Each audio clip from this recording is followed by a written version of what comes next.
राधे राधे मित्रों, आज की वीडियो बहुत ही स्पेशल है क्योंकि इस कहानी में राधा जी की सच्ची कहानी मैं आप सबके साथ शेयर करने जा रही हूँ। बरसाना तो सभी गए होंगे, लेकिन बरसाना से कुछ ही दूरी पर स्थित है प्रिया जी का कुंड, जिसे पीली पोखर भी कहा जाता है। इसके पीछे की कहानी बहुत कम लोगों को ही पता है, तो वही मैं आपके साथ शेयर करने जा रही हूँ।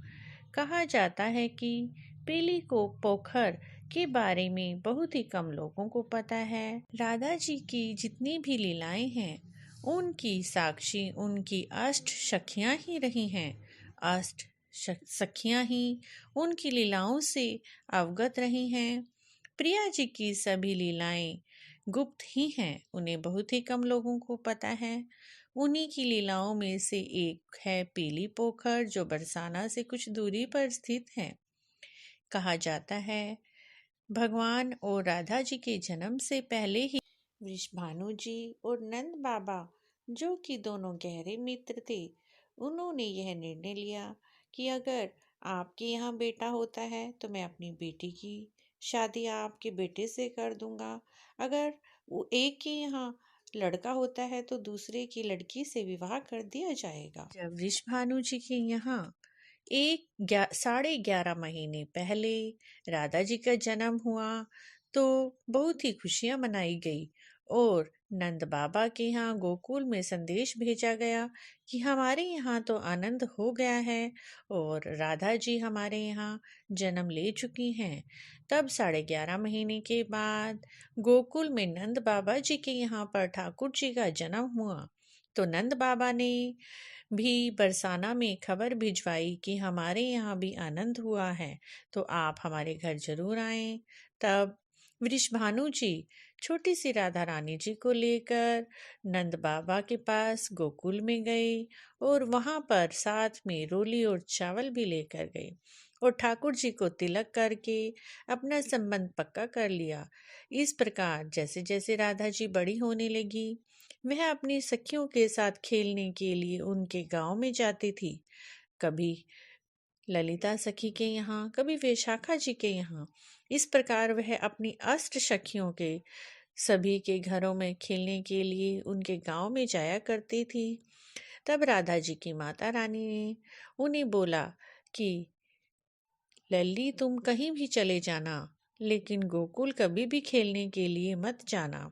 लेकिन एक बार भूल से राधा रानी जी गोकुल खेलने के लिए चली गई। तब जब यशोदा मैया ने देखा कि बरसाना से किशोरी जी की उनके गांव में खेलने के लिए आई हैं, तो वह तो बहुत ही खुश हो गई और यशोदा माता छोटी सी किशोरी जी को गोद में उठाकर अपने भवन में ले गई। उन्होंने सभी ग्वालों को बुलाकर, औरतों को बुलाकर घर में मंगल गीत गाने शुरू कर दिए और राधा जी की गोद भराई कर दी और उनको गोद भराई में बहुत सारा सामान दिया, हाथों में मेहंदी रचा दी। तब राधा जी यह सब करने के बाद जब अपने गांव लौटने लगी तो उन्हें अपनी मैया की बात याद आई। मैया ने उन्हें कहा था कहीं भी चले जाना खेलने के लिए, मगर गोकुल में मत जाना। तब राधा जी ने सोचा कि इसमें सामान का क्या करूं, तो उन्होंने सुहाग का जितना भी सामान यशोदा मैया ने उन्हें दिया था अपनी सखियों को बांट दिया।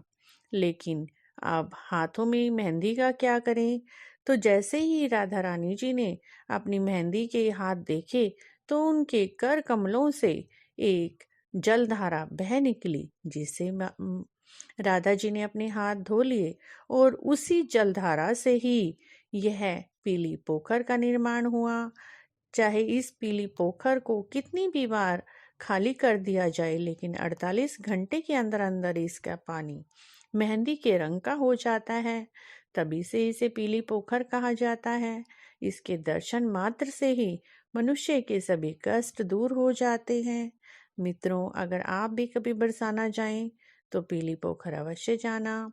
पीली पोखर से संबंधित यह जानकारी, राधा जी की इस प्रकार की लीला की, अगर आपको यह अच्छी लगी है स्टोरी, तो प्लीज़ चैनल को सब्सक्राइब करें, लाइक करें कमेंट बॉक्स में जय श्री राधे अवश्य लिखें। राधे राधे दोस्त।